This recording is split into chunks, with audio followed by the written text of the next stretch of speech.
Good afternoon. My name is Hugh Harris, and I'm a solutions architect with Vonage. Solutions architects, what do? We take the tools and the software product line that we have, and we develop solutions for your customers. Now, today I am talking about interactions and getting customer interactions smarter with intelligent contact centers.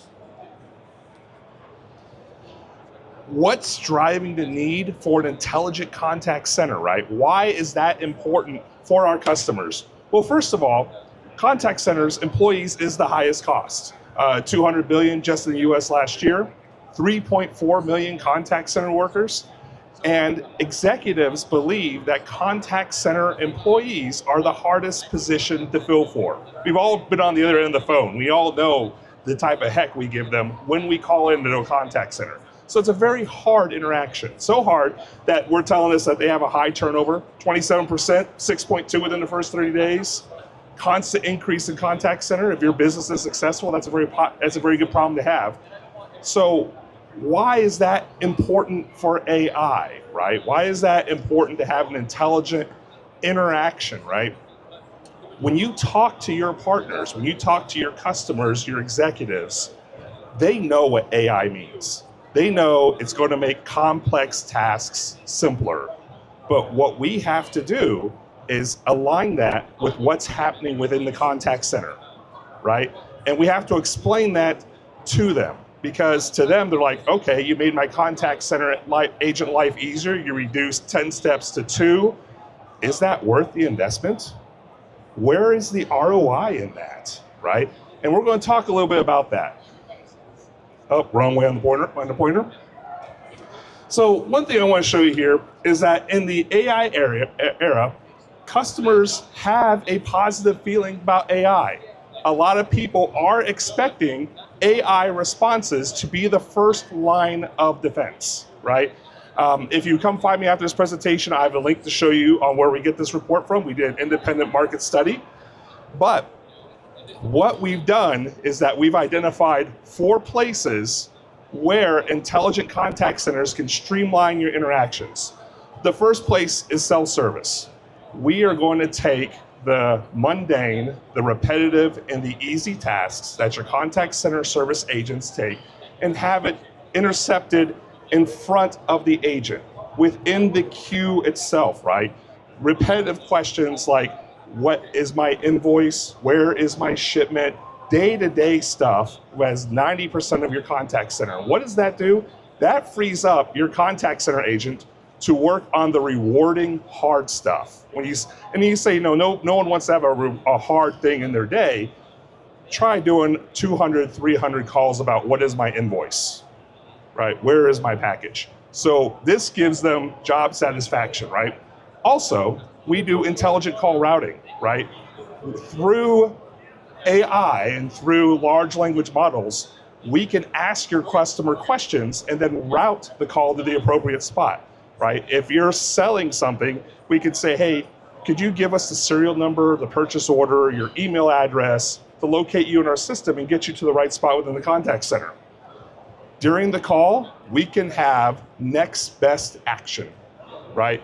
Our AI is listening in on the call, and if we need to pop a run book, I need to reset my password. Can you tell me about this product? What questions do you need to ask to intake a new customer? Through our run book, our AI can automatically pop that information for them, and again, making it really simple. And then after the call, our AI can come in and grade the quality of the call and give sentiment analysis, right? So these are the things that will make interactions smarter, but more importantly, give the executive team the tools to make informed decisions about their contact center.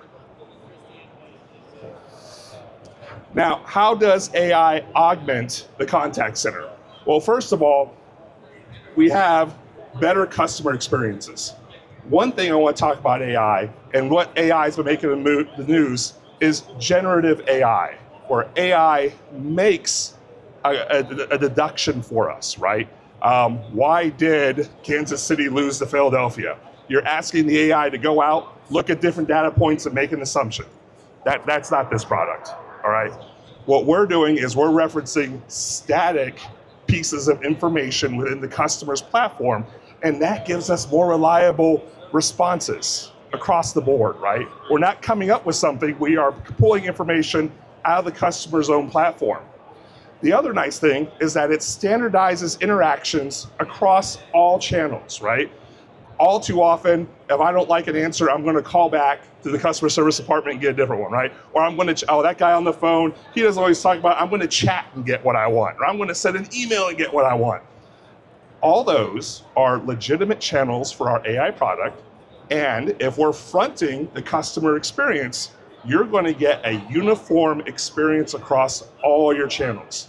Because we can very easily talk to your customer or respond in text to your customer with the same answer.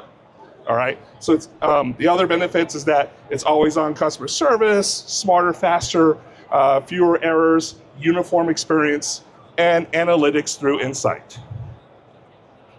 Now, the number one question I get when I come here to channel partners, how do I qualify for AI? I'm not technical enough to talk about AI. I don't know what the process is. I don't know what we're doing.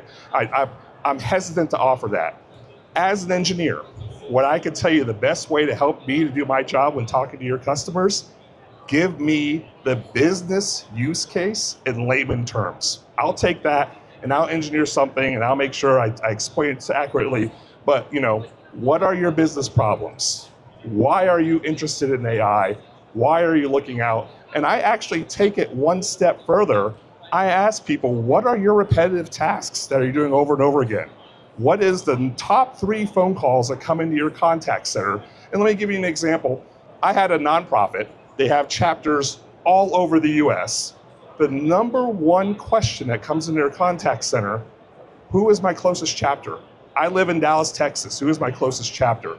I want to volunteer in Denver. Who is my closest chapter? We built an AI that will take that information, whether it's an address, a phone number, MPA, NXX, or what have you, reference the customer's website, and then point them to that direction. Your closest chapter is the Dallas office. Here's the phone number. Please hold while I transfer you. And that freed up the contact center for them to do more important things for the nonprofit that's working on. Thank you all for your time. I'm here if you have any questions.